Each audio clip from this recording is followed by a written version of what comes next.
Okay, so welcome to another episode of the Betting Bankers. We're going to look at the final day of the Premier League, which is tomorrow at 4 p.m. UK time. So the traditional end of season games where they're all on at the same time, and it's the kind of the drama as all the goals roll in together. So hopefully it's an exciting end to the season tomorrow. Not sure, Dave, is there any kind of single bet that you've looked at, or if you had one team you could bet, or one result, or one goals bet? Is there, if you had just one single bet? The match of the day really is going to be that Leicester United game, right? I mean, yeah, there's a lot to play for there. Assuming Chelsea get something out of their game, then it's only going to be one of the two getting at that last Champions League spot. So, what I suppose any neutral would be hoping for is that it'll mean plenty of end-to-end action, plenty of goals. So I was kind of looking at the sort of both teams to score markets there. It's hard to pick a winner from it, but you'd be hoping, both teams to score anyway. Leicester's form has been so poor.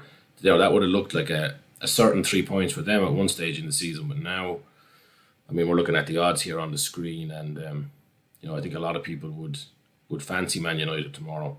And I think Solskjaer gets a lot of stick for his team choices, and certainly Man United fans seem to be kind of unhappy with him at times. But in the big games, he's very pragmatic, and the results against the top six teams are very, very strong. So I would say that United are probably favourites, or probably should be favourites tomorrow. But yeah, I don't know if the Leicester, they've had a bit of success recently, as we know, and I think one game to end their season on a high. It's kind of a cup final sort of match, like so. Yeah, and the other thing for United is that, and we saw with Nottingham Forest the other day as well, that if you can play for a draw, it really changes the mindset. And quite often teams who only need to get a draw, somehow they can't quite prepare mentally for the game, and they seem to struggle. You see that in season after season. See that a lot, actually. Yeah, they end up losing because all they need is a draw, so they're never playing for the win. It's either they'll hold on to the draw or they'll end up losing. Like, yeah, exactly. They kind of see the impetus to the other team, and then they're kind of struggling from the start. So I think that I think if there was a crowd at the match, if Leicester were playing in front of their fans, I think they'd definitely win. Without the fans, it's a lot harder to say, but I think they'll be going out there saying, we need to win this game. They're going to give it absolutely everything. United will be going out there thinking, play it safe, we don't need to lose, or we need to not lose, and that's it. And I think, for me, I would probably be leaning towards Leicester, although I think you'll see a lot more money on United. That would be my take. Yeah, one bet I did like the look of was both teams to score, and then both teams to have two or more corners each in each half. It's 5-1. Okay. So again, it's just all you're hoping for is a bit of end-to-end kind of attacking. Both teams going for the win. Now, what you're saying, that they don't both need a win, might end up that you're not going to see corners at both ends. Certainly not in the first half. It might bring a bit of risk to it, but 5-1 just looks like good odds for a value bet, an entertainment bet, for what will hopefully be an entertaining game. Yeah, that's definitely the highlight game, and then maybe the low light games, if you could use the phrase, is West Ham, Aston Villa, and Arsenal, Watford, because those two games will decide the final relegation spot. So, yeah, I think these were teams with the form has changed drastically for a lot of these teams since the lockdown. Like West Ham fans, and we know a few of them personally, they were very, very pessimistic about how their sort of slow slide towards the championship looked to finally was going to happen this year. They were going to go down, and then they just really, I think since that draw with Chelsea, or that win over Chelsea a little while ago, seemed to really kind of put a pep in their step, and they've been on unbelievable form since. Aston Villa themselves have been pretty impressive, but I think they're kind of in a similar position to Man United. Like, they kind of know they just don't really, don't mess it up, and they're probably going to be okay. Yeah. It's not quite as much as that, because if Watford beat Arsenal, which is certainly not beyond the realms of possibility. Yeah, even Arsenal don't have much to play for. Like, no, hopefully they might start playing for pride, because it's kind of all that's left one of there. These days. Yeah, exactly. But I think, we see the price there for Arsenal at 10-11. I think they were 20-23 earlier today. And it's not a very attractive. I mean, on the one hand, it'll be in everybody's accumulator and even money bet. Arsenal are comfortably mid-table this season, but they beat Liverpool, they beat Man City in the last week. They're in the cup final. You'd think that they'll have enough to dispatch Watford. I know they've had a lot of famous trouble against Watford in the past as well. So I actually think that's what might swing it in Arsenal's favour, is that it's kind of a recent years Arsenal Watford has become a bit of a kind of a rivalry, certainly with the fans. So in Troy Deeney's infamous comment. So I think if Arsenal, they will play well tomorrow, and if that happens, then Villa will kind of be safe regardless. But those two games will be the ones that Soccer Saturday or Soccer Sunday will be showing, in parallel. Back and forth between. Yeah, absolutely. Yeah. Yeah. Who of the two would you prefer to see staying up? I think Villa have kind of impressed. Like Watford have been around for a little bit longer, and they've kind of flirted with relegation before. I think Villa have been very positive at times this season. I thought they were kind of, maybe I just have a slight personal preference, or I'm not sure, but I would probably prefer to see Villa have a go at staying up. I know they spent a lot of money after they arrived up, and it looked like it was going to fail for them. And at one point they looked certain to go down, but kind of pulled out a few big performances. I think it would be good to see them as well. I think just sort of geographically for the league as well. So many teams kind of in London or around London. I think it'd be better if you spread it out a bit more. Obviously, Watford fans wouldn't want to go down for that reason, but kind of Midland clubs would be good to have a few more of them around, I think. Yeah, I mean, I'd agree. I'd be hoping that Villa will hold on to that 17th spot and stay up. Yeah. Also, as an Arsenal fan, I wouldn't mind to see Troy Deeney not be around and causing problems next season. So, what's your next bet, or your next the next leg of your bet tomorrow?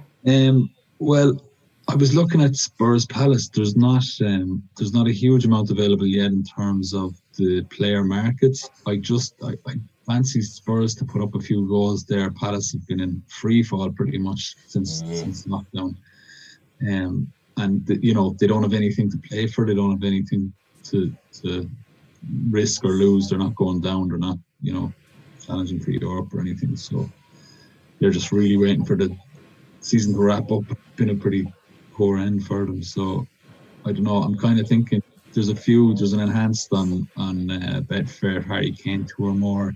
It's been enhanced out to 9-2.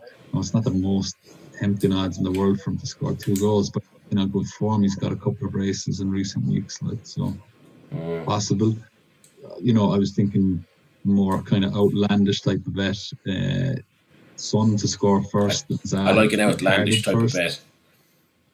Yeah, it's 80-1, so it's worth a quid. Son to be score and be carded first, both of them. No, Son to be first goal scorer and Zaha had to be first carded. So they're both pretty likely candidates for each category.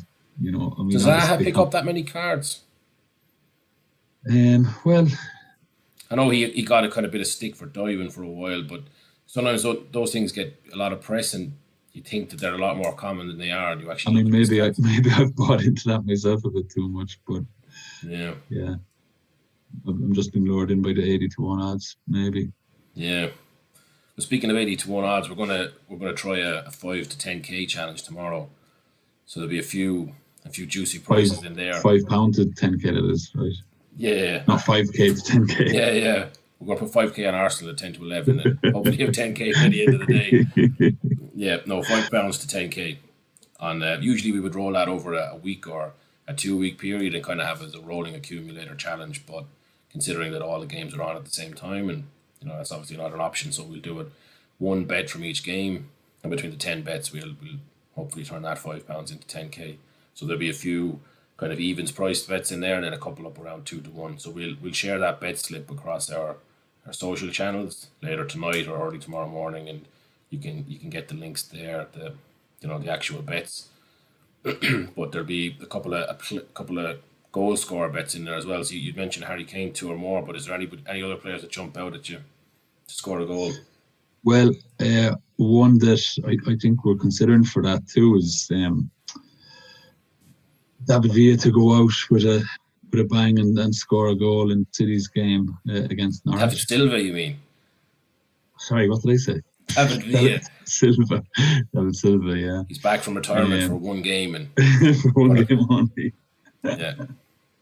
He's 6-4 to score anytime. I'm sure he'd be, keen to impress the City fans before. And surely, considering City have nothing to play for in the league, he'll be taking any penalty they get tomorrow. Or yeah, that's that sort of thing. You're probably getting a bit more of a boost in value back in him, because you can kind of imagine him teeing him up for a shot as well. If the players around him won't necessarily be as greedy if they're in a sort of 2-on-1 situation.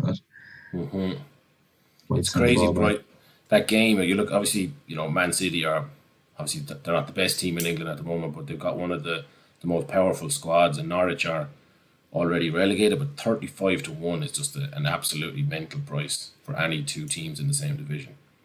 I mean, you can argue that they're not in the same division, but I mean, 35-1 is just, even 14-1 for the draw. It's just these prices are so. I don't think you used to see prices like that on football games. Or maybe I'm misremembering. I mean, it does. It seems pretty wide for Granted, they're opposite ends of the table, but I think particularly that City don't have anything to be really playing for. So, I mean, I guess you'd kind of be betting on them just being asleep going into the game. That they wouldn't. They're not going to be tuned in. And maybe the fact that it's Silva's last game might kind of be a bit of, something to spur them on. But yeah. But I might look at that tomorrow. I don't think Norwich have any hope in hell, but 14-1 for a draw just seems like something that there could be a cash out. You could, 60 minutes. It could be that, or alternatively, it could be one to kind of, if you watch the first 5 or 10 minutes of that game, and you could kind of see how interested City are, or I don't think the odds are going to come in drastically in the first 5 or 10 minutes if there's no goals. No. So if you kind of were looking at, maybe Norwich have a chance here. It might be one to kind of sit on and kind of get in, or like you're saying, to get on it and then, hope that they stay in it by half time. Or even a Norwich goal would probably make the draw more likely, in terms of the odds at least. Yeah. So, you could look for a bit of a cash out on it, all right. No, I mean, you could also see City going up 2-0 in the first, 15, 20 minutes, and one of those hockey scores. Yeah, exactly. Yeah. I do think Silva 6-4 is probably the wise pick. They are certainly at that kind of price range. I mean, there's not really any long shot value bets to be taken out of City games lately, but I like the 6-4 one. I think in the next game, the Southampton Sheffield United match, I think Southampton there 23-20. I think that they've been playing pretty well. I mean, this is one of the ones before the lockdown. You probably would have expected to see Sheffield odds on in this match, maybe 19-20 or something like that. But they were kind of. You see that with a lot of those teams. I think Atletico Madrid, not in the context of this lockdown, but those units that play very, very tight, very controlled, kind of a huge amount of physical and mental effort required to play the style of football that Sheffield have played this season, and with great results on the back of it. The lockdown has really interrupted them. Like Lazio or another one, they had in the best form in Europe before the lockdown, and they've been a shambles since the return. So I don't see how Sheffield, how do they turn up for this match? They're quite a journey from Sheffield down to Southampton. There's no fans. There's nothing really for them to play for at the minute. And Southampton have they've kind of on an upward trajectory. They were flirting with relegation big time there again before the lockdown, and now they're safe. They're home, and at that price, I think 23-20 is outside even money for that. I think it's definitely worth. Would definitely be my pick of the action there. Yeah, it's not a bad shout. I was actually looking at it thinking 5-2 for the draw. Didn't seem like a bad shout, but I might check this actually tonight. Like last day of the seasons, how many draws? Is there more draws than you'd usually get? Yeah, I just was looking at that game going, I mean, it's two teams that are probably pretty happy with how their season has gone overall. They're maybe not going to want to give up much in the final game. Neither team would be gutted going out of it with a draw and, just without anything really to play for. But often when there isn't anything to play for, like you're saying, you could kind of fancy the home side a bit more. They'd like to boost their own home stats and they're not the ones travelling Yeah. might be, in their Considering how favour. bad Southampton's season was and how good Sheffield's was, there's only 5 points between them. They are. I mean, yeah, there's not much between them. Yeah, Yeah. Any goal scorers there? I personally have Southampton no really goal turned it scorers to on. pick. I didn't even look at goal scorers because I was kind of thinking, again, it's one that could sit 0-0 for a long time. Yeah. It could end up, if there's an early goal, they could go back and forth at each other and put on a bit of a display. But it's one that I don't know. I wouldn't risk. I wouldn't No. risk high goals or goal scorers for. And for anyone watching, myself and Dave are entered in a 5 scorers competition. So you pick 5 players to score every week, and it's kind of like a pools type system. Everyone pays in, and you win the pot. Whatever week, it could be 5 weeks worth or whatever. But tomorrow was the last day. It's you pick 7 and the best of 7. So, I mean, not to be letting the cat out of the bag too much here with my own picks, but I think Silva will definitely be in there. But I think Southampton, Sheffield, I think I'll be leaving that one pass by. I'll That's it. probably have more than one player from that City game, but I'll have none from the Southampton one, I think.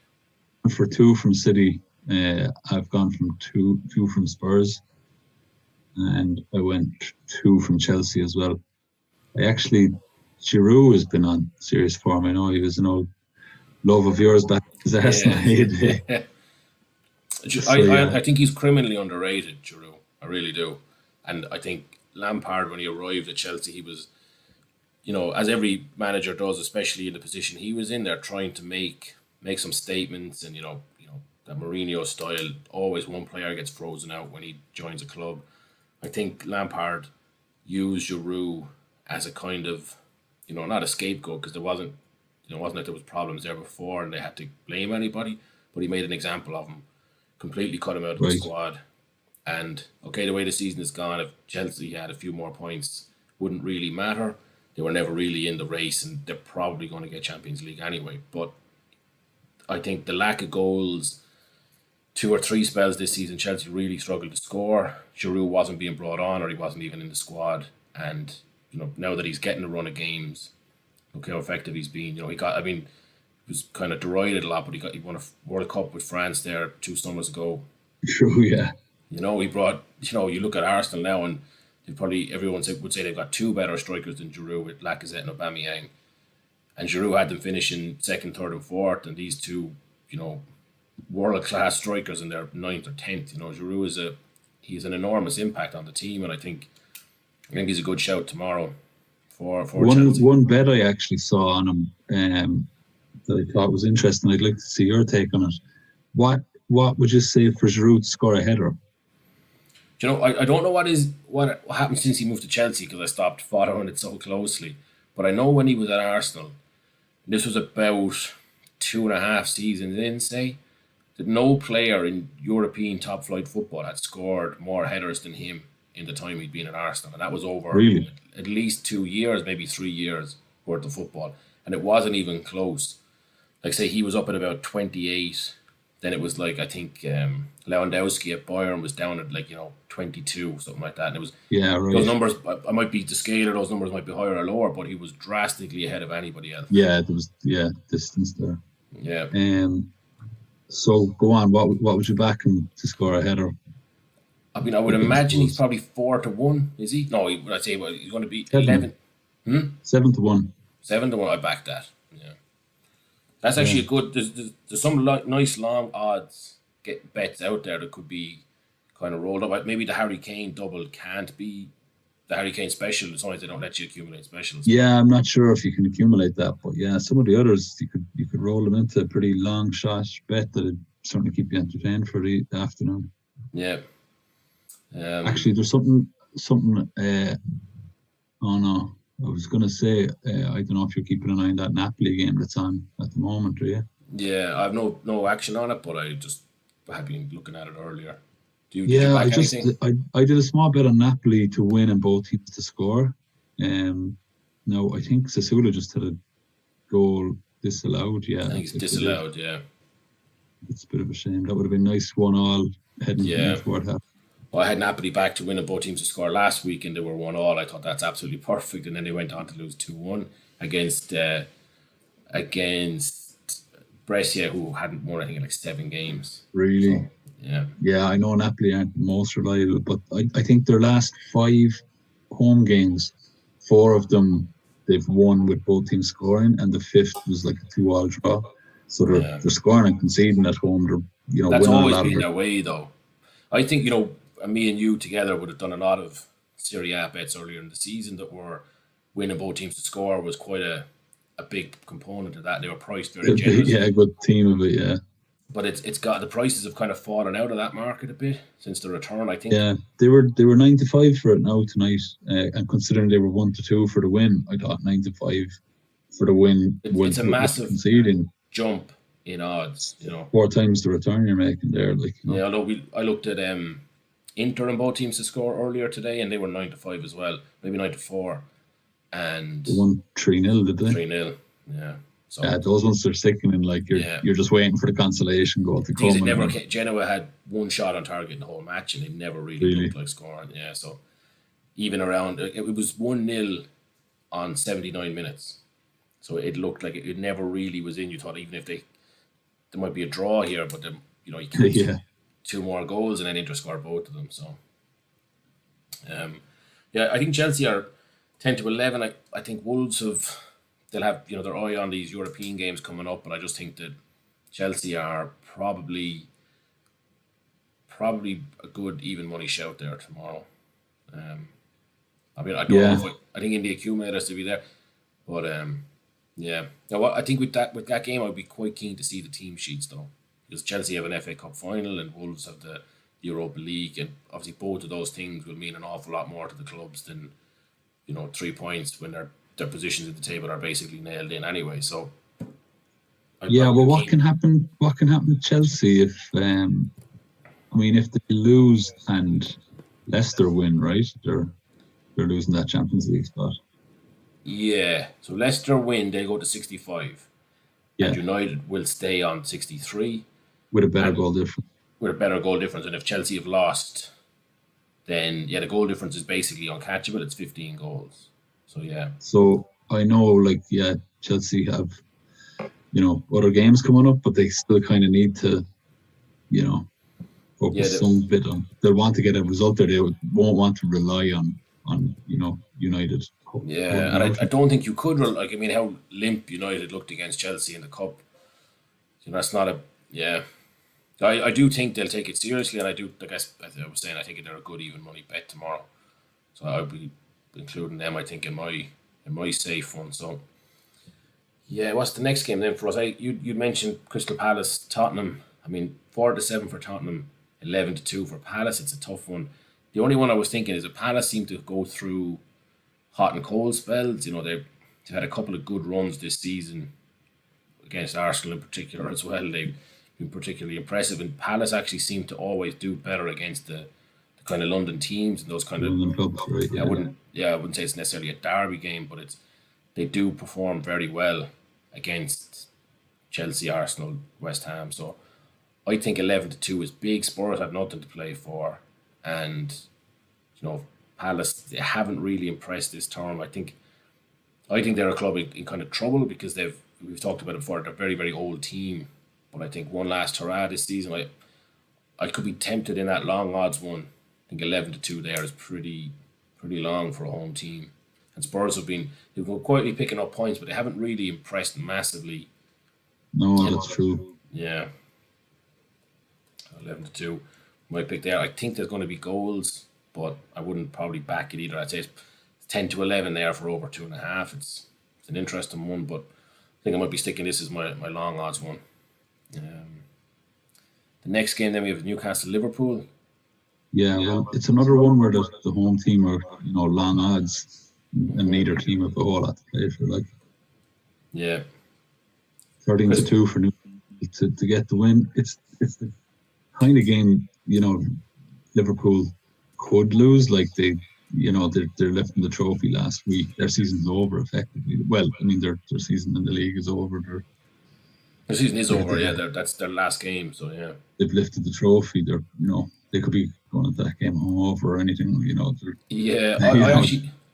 I do think that's the case. I think that Liverpool will have nothing to play for, and Newcastle, with all this takeover talk, I think they might have, they won't be in holiday mode. I think Liverpool might be in holiday mode, you know. Mm. So I mean, It's on the tempting other, 13-2 to back that, like to run with that theory that Liverpool aren't going to be showing up. yeah, and I mean, And again, Newcastle being home. if you look at Liverpool's away form in 2020, okay, so they were January, forget January, but then the 18th of February, 1-0 away to Atletico Madrid, they lost. 29th of February, 3-0 away to Watford. March, 2-0 away to Chelsea. Then there was the lockdown. We come back from the lockdown, they drew 0-0 away to Everton, lost 4-0 away to City, lost 2-1 away to Arsenal. And the only win they've had in their last 7 away games was away to Brighton, who, as the table will tell you, not have had a very good season. So Newcastle are, obviously they've had their own little troubles this season, but it's a much stronger squad than Brighton have. I know Brighton have escaped the drop again, and good for them for doing that, but I don't think they can pose the same threat as Newcastle. I think 13-2 against a team that will definitely have been at least celebrating by, are they going to be taking their training as seriously the last few days? I just don't see how you put in a last-ditch tackle. Do you put your body on the line at this stage to block a cross or to get in front of a player when... No. Yeah, travelling up north to Newcastle, Newcastle will enjoy the prospect that they've been taking a scalp, Yeah. Beating the champions after they've lifted the trophy, they have that motivation, if nothing else. Yeah, so I think that's definitely one for the long odds one, with the Giroud header. I mean, players to score maybe there. I'm wrong, but are we just leaving out Burnley and Brighton? Have we, or Everton, Bournemouth maybe as well? There's one game missing off this. I have realised. I think it's the size of the screen. We'll have it on this one here. So it's which one was missing? It's actually the Leicester Man United game that we don't have on this screen. Okay. Any players to score in the Liverpool game for your 5 scorers or your 7 scorers? No, I mean, no. It's just that thing of, there's so many potential scorers that you can back one of them. You back Salah and then Mane gets a hat-trick, Yeah, I'm skipping it completely. I think that is a problem with Liverpool. And you see the results of our 5 scorers every week. It's, probably Aubameyang or Lacazette, Man United's front 3 or Liverpool's kind of front 2, front 3 are always what kill it for so many people. Yeah. Liverpool, like you said, Liverpool win 4-0 and Salah doesn't have a shot. You're like, okay, well, that's taking out 2/3 of the field. Yeah. I also, like I said about the result, like I think Newcastle are very overpriced at 13-2, and I think that I can just see Liverpool not really clicking. They said, these footballers are on, very strict diets, very strict lifestyle controls. They're obviously gone out the window the last week or two. Yeah. I just don't think I'd be putting somebody in there to score, so I'm going to skip that one myself. Yeah, I wouldn't be going near that for the goal scorers. Yeah. Another one then that's probably not going to produce a goal scorer for our games is Burnley-Brighton. So I actually think that could be an entertaining game tomorrow, but I have never really had a huge amount of... It's again, who you're going to put in to score. There's no out-and-out scorers in those squads. Chris Wood has been doing a few... That's true, but at the start of the 5 scorers earlier in the season, I picked him quite a few times and he never scored for me, so I kind of got off. He did for me once or twice actually, so I kind of have a small bit of faith in him, but I don't have him. I don't have him tomorrow. Yeah. No. Would you have any action in that game? No, I mean, I don't. To be honest, I didn't. It's not one I really looked into too much.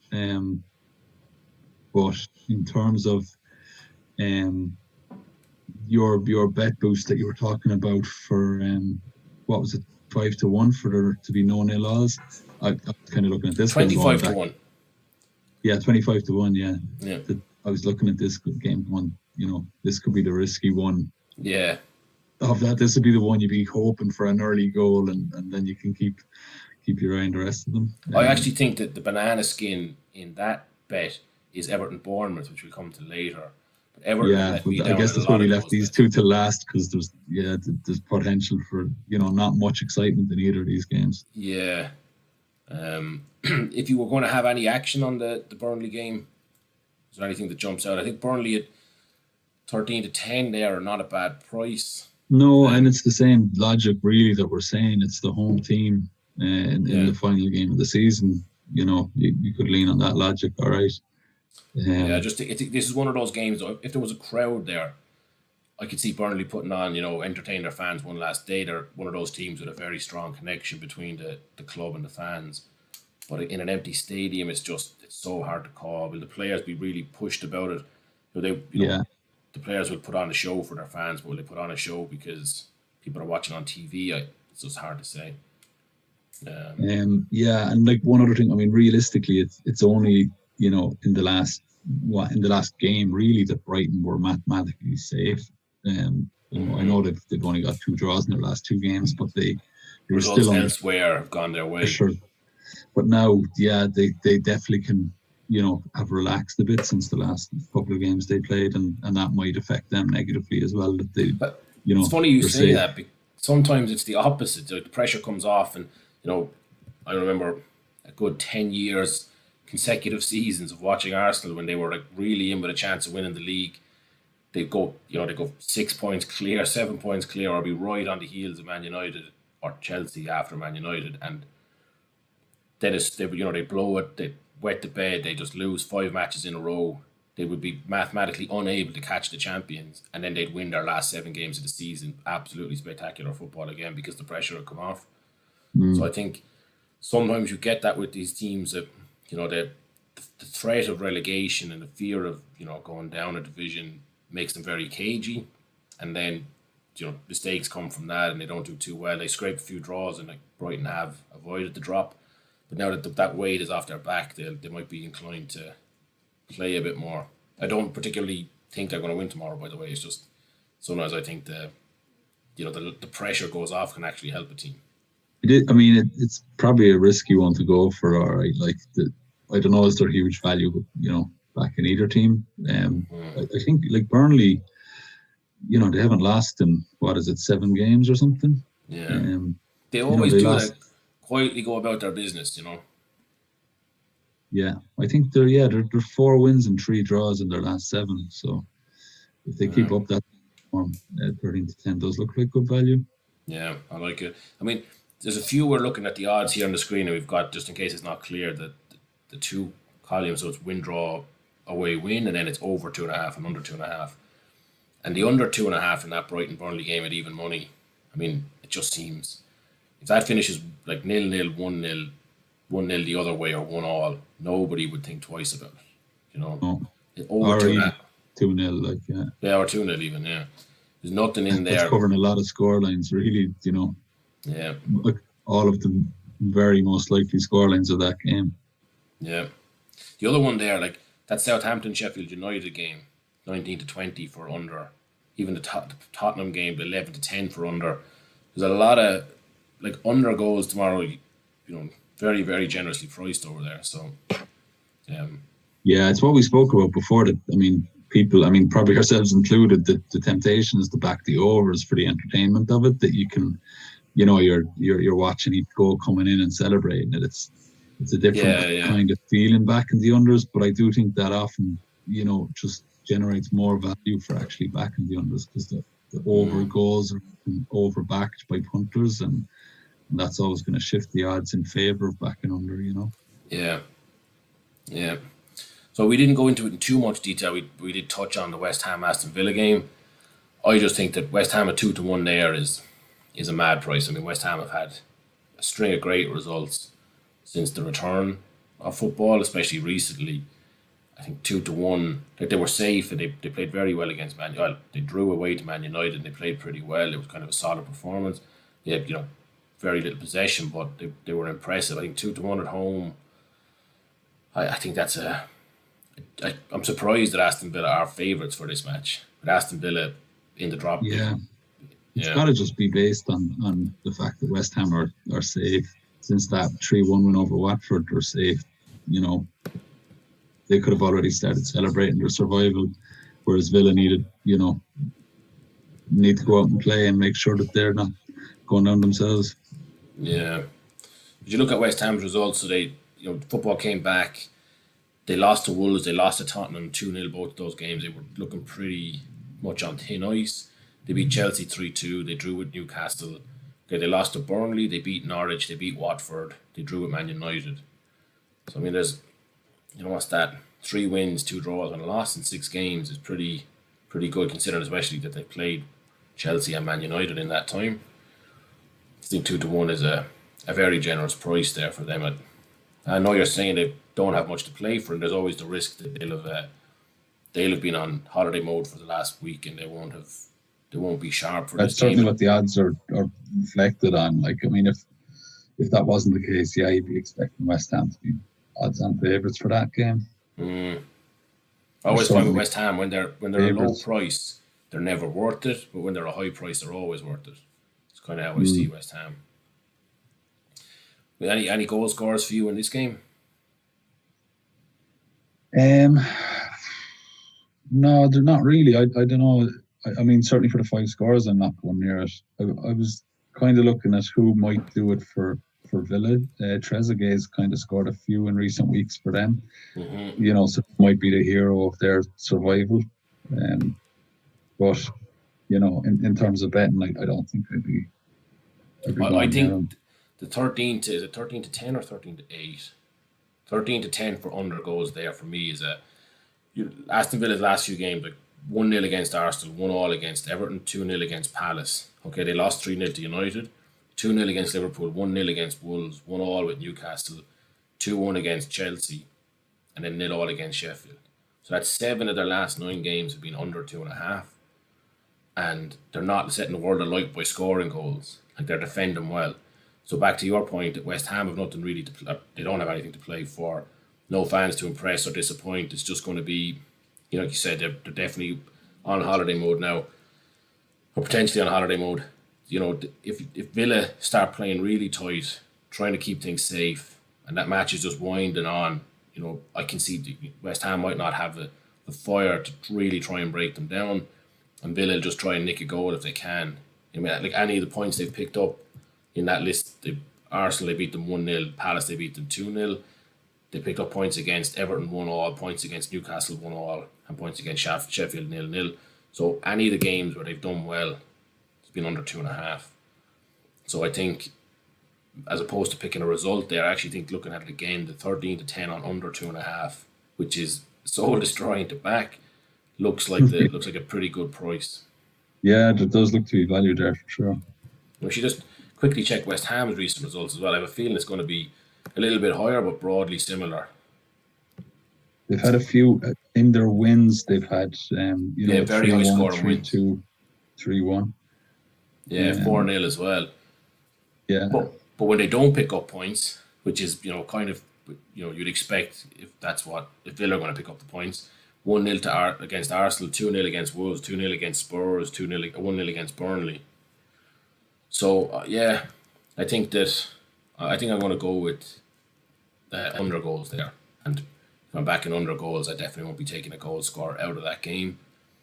Yeah. I think Antonio's been on great form recently, but as we mentioned on the live cast last night, they've had some injuries, and I think some of the West Ham fans aren't as optimistic that they're going to put in the same performance that they had in the last couple of weeks. So, that under that 13 to 10 is the pick here.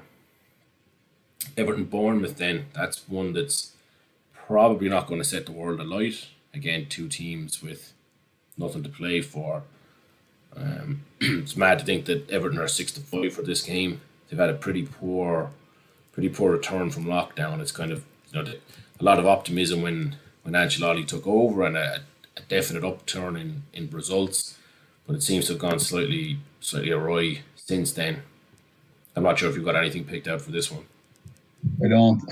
I mean, yeah, it's again, you could lean on the home win, with both teams having nothing to play for, but I wouldn't even rely on that. Like, Everton have just been too inconsistent. You wouldn't be relying on them for a win. I wouldn't be expecting a lot of goals in that match. I didn't see what the unders is there, but let me have a quick look now. The unders is 3-2, 29-20. Yeah, geez, that seems decent value, doesn't it? I Yeah. mean, even if you wanted to be safe and throw it under 3.5 into an accumulator at 4 to 7, you're getting good value there too, I'd imagine. Yeah, but here's another one, right? So Everton's last 9 games, they beat Leicester 2-1. Okay? But in that, other than that, in the 8 other games, they've either scored one or none goals. They lost 4 Mm. 0 to Chelsea, drew 0-0 with Everton, lost beside beat Norwich 1-0, lost to Spurs 1-0, drew 1-0 with Southampton, lost to Wolves 3-0, drew with Villa 1-0, lost to Sheffield, or beat Sheffield 1-0. And if you go even further back, it's more of the same. 1-0 draw with United. So actually, since Ancelotti took over, they've scored one or no goals in 9 of the 10 games he's managed, and scored two against Leicester. And Leicester were on a miserable piece of form in that period as well. So that kind of comes with a pinch of salt. So yeah, Bournemouth again, they haven't exactly been, flying this season as the table would suggest. So I think unders there is actually looking pretty generously priced. You kind of mentioned it.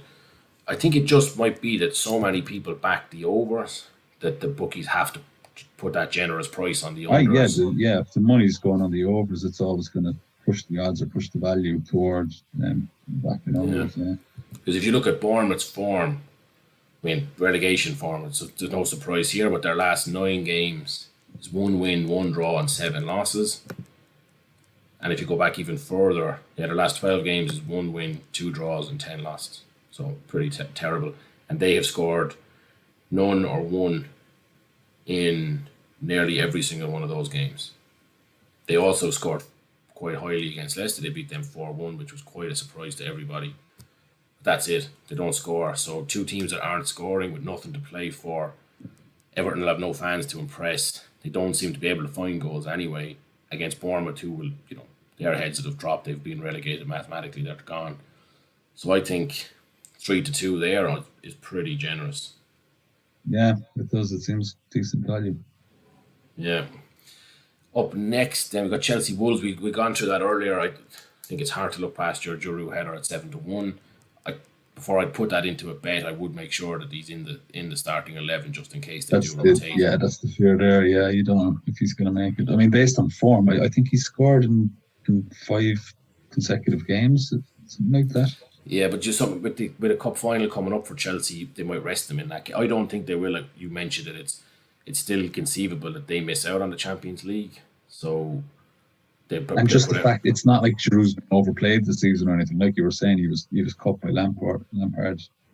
Early days. He's played a bit recently, but you'd hardly imagine he's fatigued by any stretch. But those type of players as well, they don't pick up those kind of injuries. Those midfielders who run a lot or your fullbacks are always running. Like Giroud is much kind of he'll walk into the right position a few seconds before the ball gets there and then he's lighter. Yeah. So I do like that one. I do think Chelsea at 10-1 are a better bet than Wolves at 16-5. So I like that one. We've gone to Arsenal Watford. Well, we didn't actually go into it in that much detail. Arsenal Watford.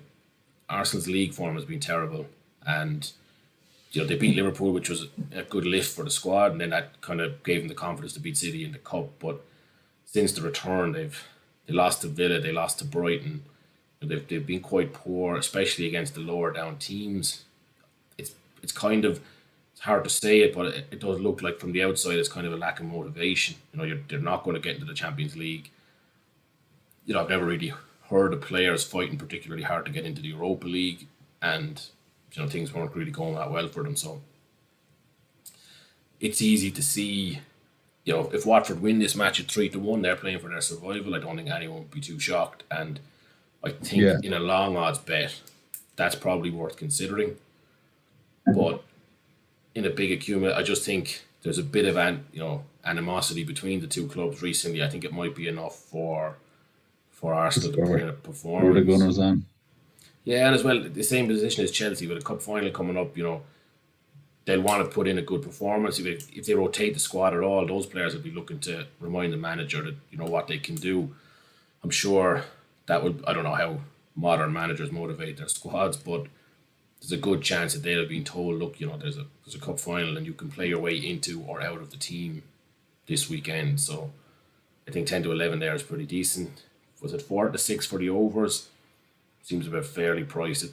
There could be a high scoring game, but Would probably wouldn't be, be doing. yeah. In my five scorers or in your five scorers, do you have any picks there? I mean, yeah, I'm going with Auba for a goal. Yeah, I think I will as well. I'll actually wait on the team there to see what the team news is, just in case they do I rest might yet him. make changes. Yeah, I think we have until what is it, half two to finalise our picks. Yeah. So I might change it up if the teams won't be announced that early though, will they? Half two No, for 4 I think o'clock. I think the have to is to make sure people don't wait on the team news. Right. Yeah. Yeah, Yeah. that would be my So understanding of. yeah, I'll probably just roll the dice and hope that he does play. Yeah, yeah. So you You better get mentioned my. something that um, that they were likely to play a strong enough team. Oh, yeah, I think Arteta had mentioned that Ted he had had a said that wasn't responsibility. gonna. Yeah, that. Yeah. I So remember. I on can't that remember. basis, Sorry, go ahead. just on that basis alone, I'm hoping he will play. And if he plays, yeah, you'd hope he'd score. Yeah, yeah. So that's it. Then that's all the 10 matches. I don't think we missed any out. Yeah, I think that's the last. Probably Plenty the of Leicester Man betting United match. opportunity there. The Leicester Man United match got the least of the attention. I think it's a very tough game to call when it comes down to it. I think United are 5-4, so I think that will take a lot of people's money. I think that's where it'll go. I think I probably prefer to see Leicester in the Champions League if it comes at the expense of United or Chelsea. So maybe I'm being slightly biased with my own personal feelings. I do think that game could surprise people though with goals. Brendan Rodgers is a pragmatic coach as well, and I think he'll know United aren't particularly dangerous on the counter as Leicester are themselves. So it kind of could be nearly a game of chicken there. Both teams not wanting to get caught on the counter. Could see them sitting back. That will force Leicester out eventually because they are, if it's a draw, it suits United. So I think it could be kind of a slow starting game. But Yeah, potentially. Yeah, an early goal from Leicester would really settle the light. Like it'd be. Yeah. Like one of those kind of Champions League, those Champions League quarterfinals, second leg games, Yeah. like 4-3 or 5-3, one of those sort of matches. Yeah, because when you equalise, the other team now need 2 goals to go ahead. So with the away goal, yeah. But, hopefully, even if it'd just get Leicester going a bit, and then even if United did equalise, Leicester would be going back at them again, just open things up a bit. So yeah, hopefully another goal there, but. Yeah. I would fancy certainly both teams to score. United haven't been that solid at the back. Yeah, both teams to score there. What did you say? What odds that was? Well, all with the bet I was looking at was both teams to score and both teams to get 2 corners in each half. Oh yeah. That was 5-1. I just thought it was an interesting bet, with the expectation that it would be an open game. But yeah, with a straight both teams to score. I think it might have been about 1-2 for both teams to score alone. Not really worth it. It always feels very stingy, that market. Yeah. Right, well that's a wrap for tonight. So we'll be live streaming the action tomorrow as the games are kicking off, and so that would be you and Gary are going to be live from what, about 10-4, 4 o'clock? Yeah, 3:45 onwards we'll be here and we'll run through these. We'll have announced we'll have the 5 to 10k, £5 to 10k accumulator challenge tomorrow. So we'll be releasing those bet slips plenty of time before the action, and then we'll also have the surprise long shot accumulator. You could probably pick the selections out of this video if you had been paying a bit of attention, but we'll be putting that on tomorrow. That's probably going to be lottery type numbers if it does come in with all those high prices, but it'll be an entertaining day anyway. So thanks for tuning in. Good day betting, yeah. Yeah, and we'll see you next time. If I can make it, sorry, I was just going to say if I'll make it, I'll join you, but it'll be the 2 of you anyway, streaming you and Gary. Yeah. And I can see Sassuolo have actually equalised in that Napoli game tonight. So your bet's looking, it's only half time, I'd say, is it? Or just after? Yeah, just after, 48 minutes, 1-1. So I just need Napoli to come up with a winner now, and 9-5 wasn't bad odds for it. What price are they to win? What price are they to win now? Yeah. Is that goal after being disallowed as well? They're 1-6 for the win, so that doesn't look as if No, that goal's been disallowed as well. That's 2 disallowed goals for Sassuolo. Oh, that's a bad killer. Anyway, hopefully they'll still come back and get one. Yeah. Keep an eye on that for the night anyway. Yeah. An evening's entertainment. Right, so yeah, I might catch you tomorrow. Should be a good day of betting anyway, and hopefully a few will come our way. Yeah, looking forward to it. So we'll talk to you then. Thanks for tuning in. Cheers.